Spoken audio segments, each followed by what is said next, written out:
या दीपस्तंभाच्या दिग्गज मंचावर मी आमंत्रित करत आहे दीपस्तंभचं अष्टपैलू व्यक्तिमत्व सणसवाडी ग्रामपंचायतीचे विद्यमान उपसरपंच सन्माननीय राजू अण्णा दरेकर।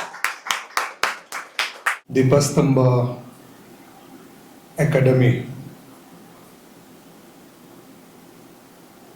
प्रशिक्षण कला केंद्र कला या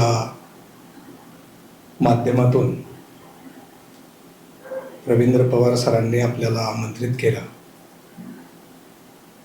मी खऱ्या अर्थाने त्यांचा आभार व्यक्त करतो। आणि जे आपल्या समोर बराच वेळ 4 ते 5 वक्त्यांनी भाषण केलं, मी विचार करत होतो की प्रत्येक जण या ठिकाणी आल्यानंतर सांगतो की माझ्या विषयांची तयारी नाही आणि कोणता विषय घ्यावा हा लक्षात येत नाही।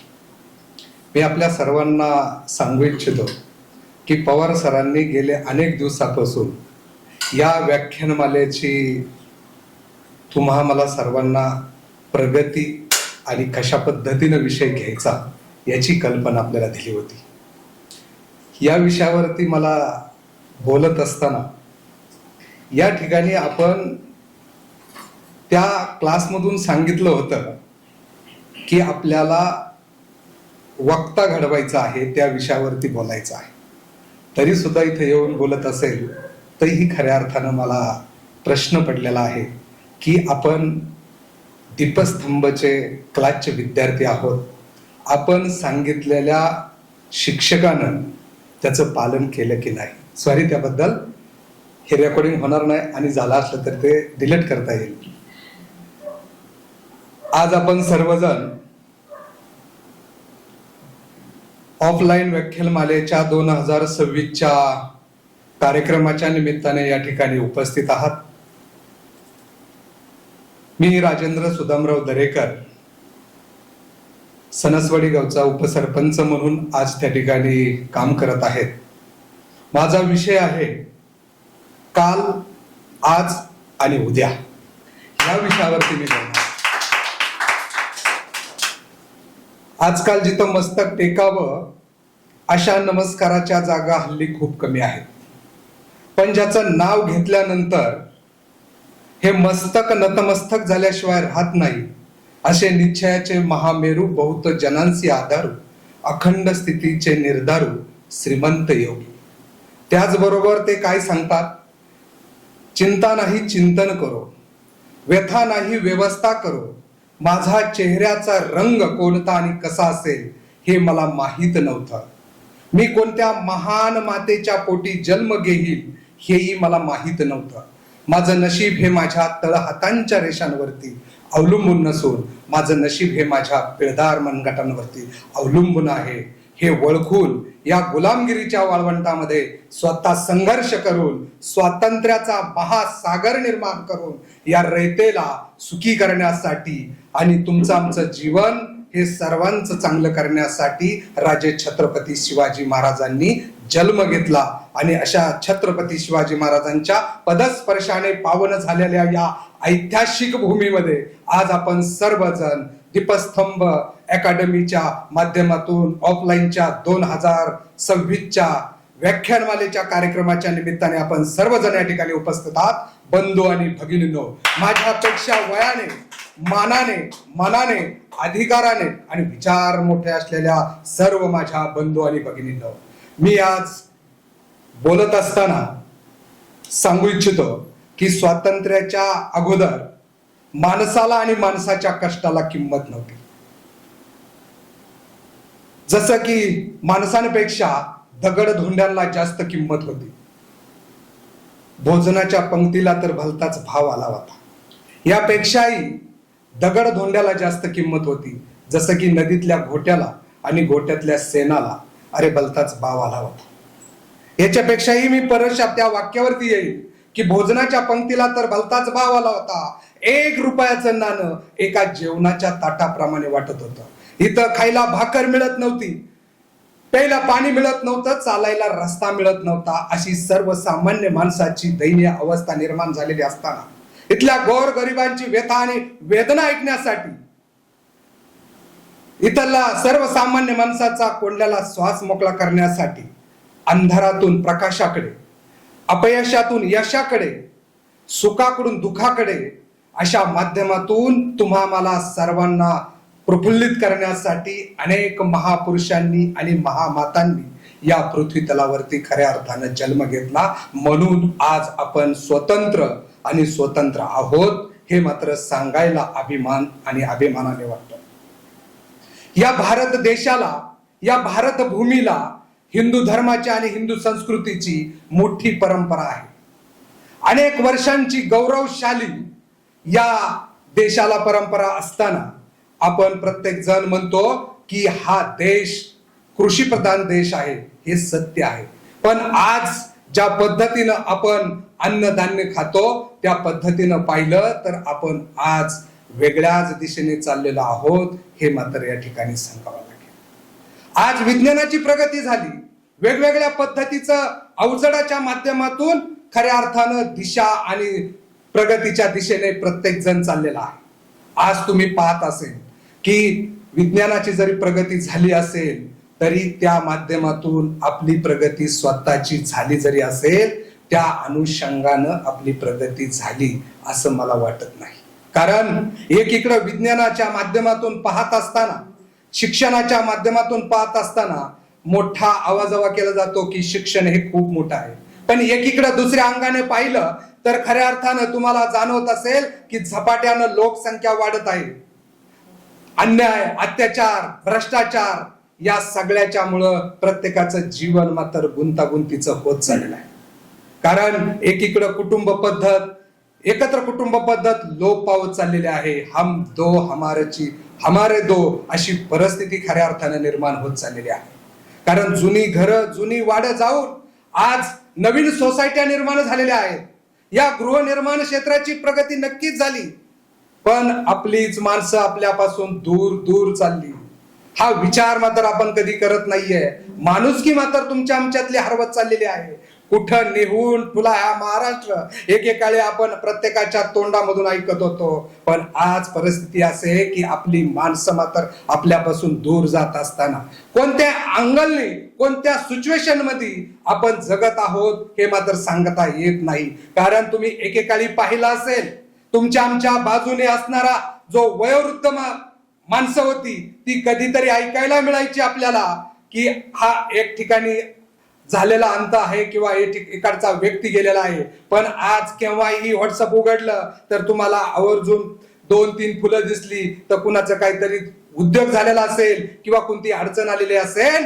आपल्या जवळचा माणूस हा मात्र केव्हाही कधीही जाऊ शकतो हे मात्र आपण कधी सांगू शकत नाही. त्याचं कारण मित्रांनो, त्याचं कारण तुमच्या आमच्या भोवतुली, तुमच्या बाजूने आणि तुमच्या चहूबाजूने आपल्याला मरण येईन अशा स्वरूपाचं सगळं चित्र निर्माण आहे. प्रत्येक साधनं तुमच्या आयुष्यामध्ये उठल्यापासून तर झोपेपर्यंत प्रत्येक गोष्ट मात्र आपण मरणाच्या दिशेने जाईल अशा स्वरूपाची तयार झालेली आहे. आज मला अभिमानाने सांगा वाटेल की बऱ्याच वक्त्यांनी सांगितलं की जीवनावरती सांगितलं, शाळेवरती सांगितलं, ज्या ज्या पद्धतीनं सांगण्याचा प्रयत्न केला अगदी बरोबर आहे. अरे महापुरुषांनी तुम्हाला सर्वांना एक चांगल्या शिकवण दिली म्हणून आज अभिमानानं, आज खऱ्या अर्थानं आपण तहाट मानेनं जिवंत आणि जगत आहेत. अरे त्या महापुरुषांना आठवा, कारण ज्या महापुरुषांनी खऱ्या अर्थानं आम्हाला सर्वांना एक दिशा देण्याचं काम केलं. तुम्ही सगळ्यांनी सांगितलं की जर राजे छत्रपती शिवाजी महाराज नसते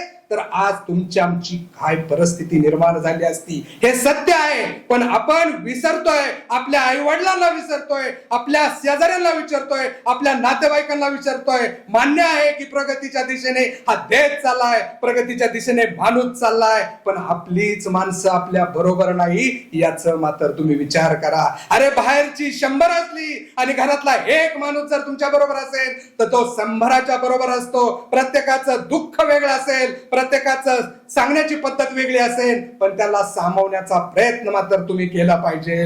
अरे आज तुम्ही पाहत असेल या ठिकाणी सगळेच तुम्ही सज्ञान आहात, पण प्रत्येकाचा एक शिक्षक आहेत, अनेक शिक्षक आहेत, प्रत्येक सामाजिक कामामध्ये आहेत. पण मुलं मात्र तुम्ही विचार करा, आपल्या जवळची लहान मुलं असेल, मोठा असेल, तरुण असेल, म्हातारा असेल, इथपर्यंत आज आत्महत्या करण्याची वेळ येते. पण काय येते हा विचार आम्ही करत नाहीये.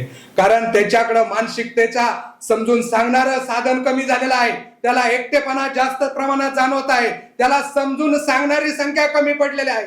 प्रत्येक जण इथं मोबाईल मध्ये, प्रत्येक जण आपल्याला गुंतून पडलेला आहे. पण त्या पलीकडच्या याच्यामध्ये सुद्धा आपण आपल्या माणसांना, आपल्या कुटुंबांना, आपल्या मुलांना आणि आपल्या जवळच्या माणसांना आपण वेळ मात्र देत नाही. हे मात्र खऱ्या अर्थानं दुर्दैव आहे. अरे त्या मुलांना सांगितलं पाहिजे की राजा छत्रपती संभाजी महाराजांनी त्या कशासाठी केला. अरे 40 दिवस असताना तो कधीही स्वतःच्या धर्मासाठी, स्वतःच्या संरक्षणासाठी आणि स्वतःचा धर्म टिकावा म्हणून 40 दिवस त्यांनी यातना पोचल्या, यातना सहन केल्या. हा संपूर्ण कायापालट करण्यासाठी छत्रपती संभाजी महाराज सांगितलं पाहिजे. तुम्ही ज्यांना नैराश्यामधून गेले त्यांना सांगितलं पाहिजे, त्यांना हे सांगितलं पाहिजे की रास्ते में खतरे कितने भी हो, डरता कौन है. अरे मौत कल आ जाए लेकिन डरता कौन है. अरे तुम्हारे लश्कर के सामने अकेला हूं मैं, डरता कौन है. अरे फैसला मैदान में होगा, मरता कोण है आणि डरता कोण आहे. हे असं मुलांना सांगितलं पाहिजे. तुम्ही ज्यांना ज्यांना नैराश्यामधून सांगितलं त्यांना तुम्ही सांगण्याचा प्रयत्न केला पाहिजे. अरे नैराश्य हे तुमचं आमचं एका तलवारीच्या धाऱ्यावरती धूळ पडल्याप्रमाणे आहे. हे मात्र तुम्ही त्यांना सांगितलं पाहिजे. ती दर का धूळ तुम्ही पुसली किंवा झटकली तर ती एकदम चकाचक होऊन पुन्हा लढण्यासाठी तयार होते. हे मात्र तुम्ही सांगितलं पाहिजे. आज खऱ्या अर्थानं तुम्हाला सांगायला पाहिजे. हे तुम्ही त्यांना सांगितलं पाहिजे. त्याचं कारण असं आहे की तुम्ही विचार करा, स्वातंत्र्याच्या अगोदर 1947च्या अगोदर अशा पद्धतीनं सांगितलं पाहिजे की तुम्ही एक जेणेकरून तुमच्या आयुष्यामध्ये कलाटणी जर द्यायची असेल तर 1947 साली जिवंत लोकांना एका स्वतंत्र देशाची गरज होती. 1947 साली स्वतंत्र एका जिवंत लोकांना स्वतंत्र देशाची गरज होती. पण दुर्दैव इतकं वाईट आहे, आज 2026 मध्ये लोकांना सांगावं लागतं की एका स्वतंत्र देशाला जिवंत माणसांची गरज आहे, जिवंत माणसाची गरज आहे. हे मला का बोलावं असं वाटतं, मला हे का बोलावं असं वाटतं. ज्या वेळेला तुम्ही आम्ही सर्वांना पाहतो, प्रत्येक जण मात्र ज्याला असेल तर प्रत्येकाच्या चेहऱ्यावरती टेन्शन असतं. काय परिस्थिती निर्माण झालेली आहे. आज हे कोण थांबवणार. प्रत्येकाला वाटतं, प्रत्येक जण सांगतो की छत्रपती शिवाजी महाराज जन्माला यावं ते दुसऱ्याच्या का. छत्रपती शिवाजी महाराज जन्माला काय यावं असं वाटतं का. छत्रपती शिवाजी महाराजांचे विचार तुमच्या आमच्यामध्ये अंगी येऊ शकत नाही. अरे आपण नशीबवान आहोत, आपण नशीबवान आहोत की पुण्यासारख्या शहरामध्ये आपण जन्माला घेतलेला आहे. या शहरामध्ये खऱ्या अर्थानं आपण नशीबवान याच्यासाठी आहोत की साधू संतांचाही आपल्याला सहवास लाभला. संत ज्ञानेश्वर असेल, संत तुकाराम महाराज असेल, अरे अनेक महापुरुष होऊन गेले.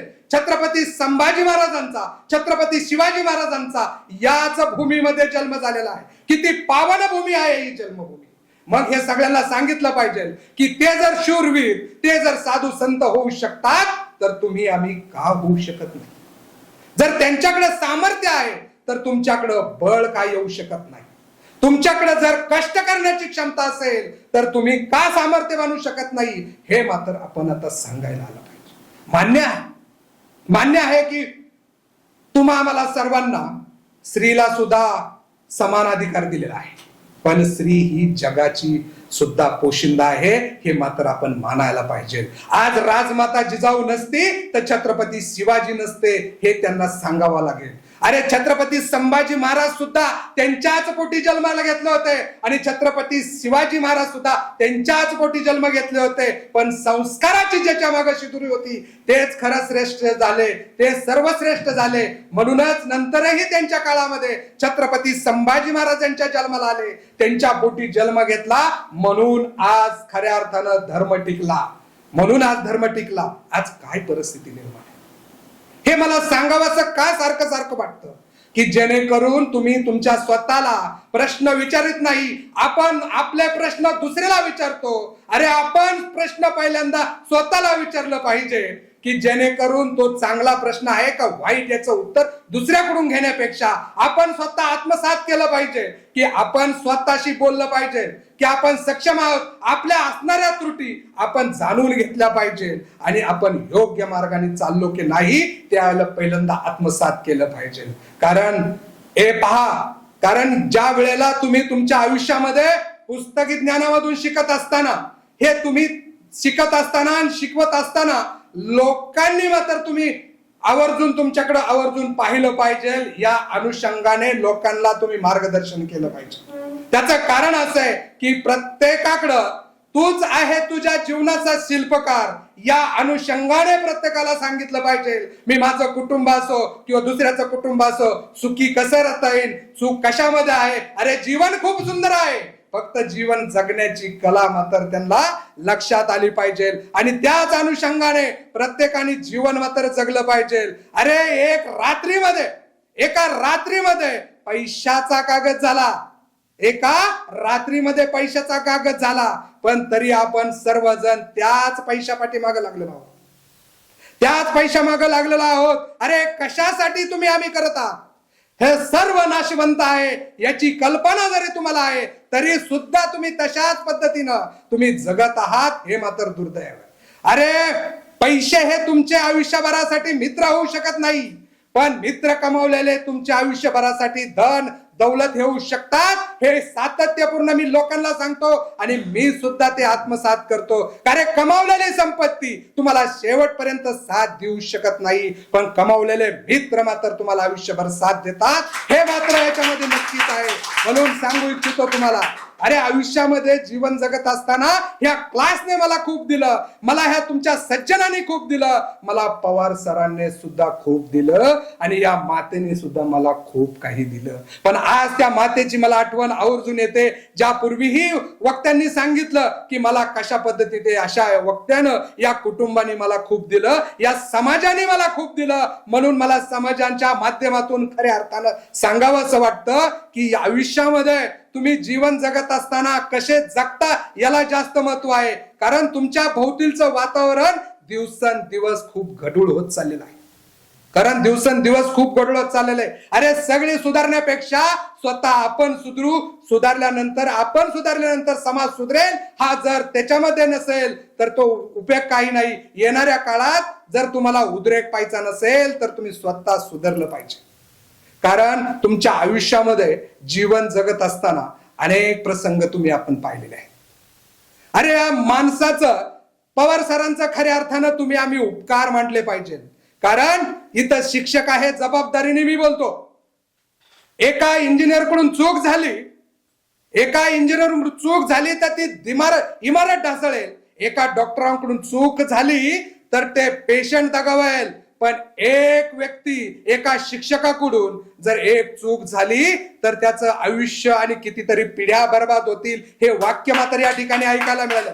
या माध्यमातून खऱ्या अर्थानं या प्रभावशाली वक्ता बनवण्यासाठी पवार साहेबांनी जे धाडस हे निमित्त केलेलं आहे आणि त्या निमित्ताच्या माध्यमातून आम्ही आज एकत्र येतोय, तर या सगळ्या गोष्टींचा अभिमान आहे.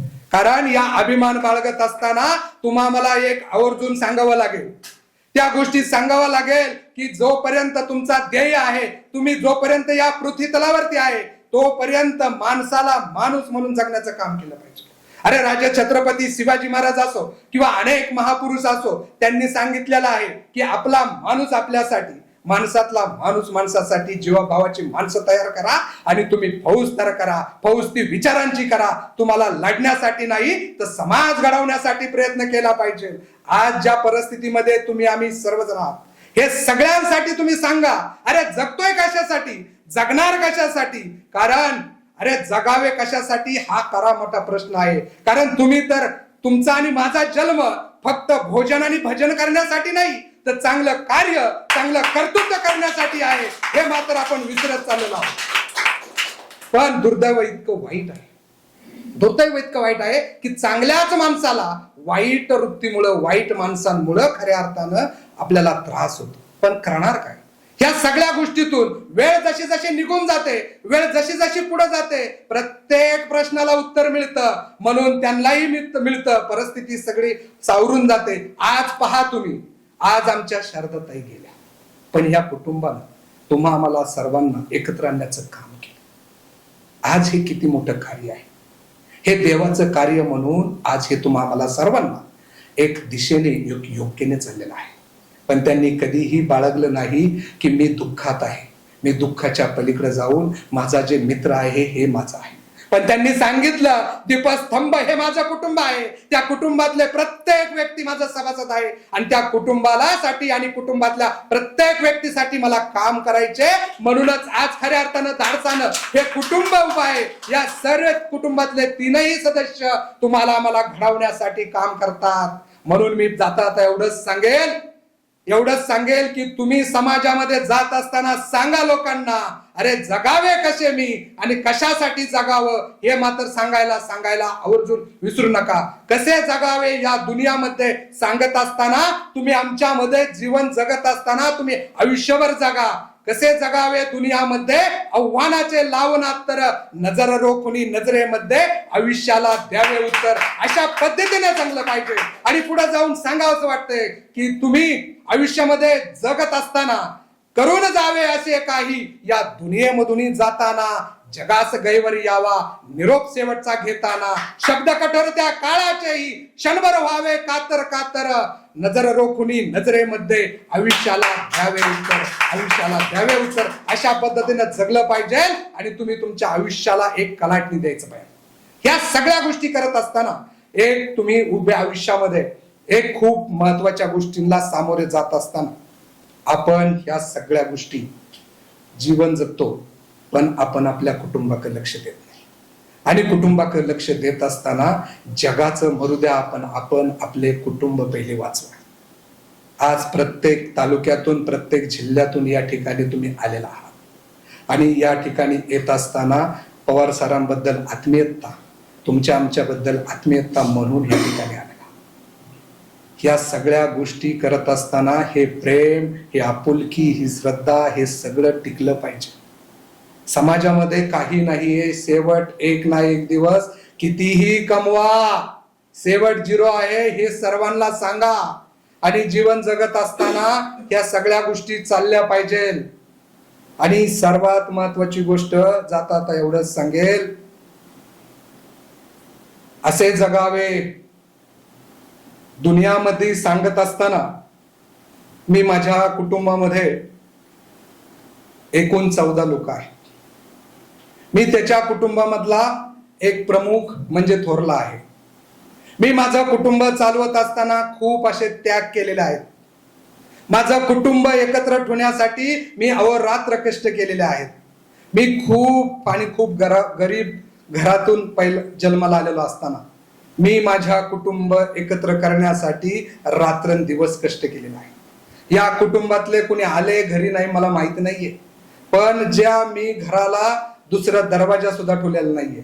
मी त्या घराला दुसरं किचन सुद्धा नाही घातलेलं, कारण मी त्यावेळेला अट्टास केला होता की मी जर 10 वर्ष जगणार असेल तर माझं कुटुंब 10 वर्ष माझ्या बरोबर राहील. त्यावेळेला मी त्या वयाचा होईल, आणि ज्या वेळेला मी त्या वयाचा होईल त्यावेळेला माझी मुलं, माझ्या भावाची मुलं किती असेल, त्यावेळेला माझ्या वडिलांचं वय किती असेल. अरे मी माझ्या स्वतःला भाग्यवान समजतो की आज 14 लोक मी एकत्र राहू शकतो आणि ह्या वयात माझ्या आई वडिलांची मला सेवा करायला मिळते. हीच खरी माझी संपत्ती आहे हे मला ठाणकून सांगायला अभिमान वाटतो. हेच या ठिकाणी सांगतो. जाता एवढंच सांगेल की तुम्ही सर्वांनी अशाच गोळ्यामेळ्याने राहा. अशाच गोळ्यामेळ्याने राहत असताना आपण जगावं कसं, मरावं कसं हे राजे छत्रपती संभाजी महाराजांनी सांगितलं. जीवन जगत असताना खूप सुंदर आहे, आपण खूप शिवत आहे. कारण राजे छत्रपती शिवाजी महाराजांचा इतिहास आहे का? अरे नेल्सन मंडेला 28 वर्ष सुद्धा राहून एका देशाचा राष्ट्रपती होऊ शकतो. त्याचप्रमाणे अब्दुल कलाम लहानपणापासून पेपर टाकून एक राष्ट्रपती होऊ शकतो.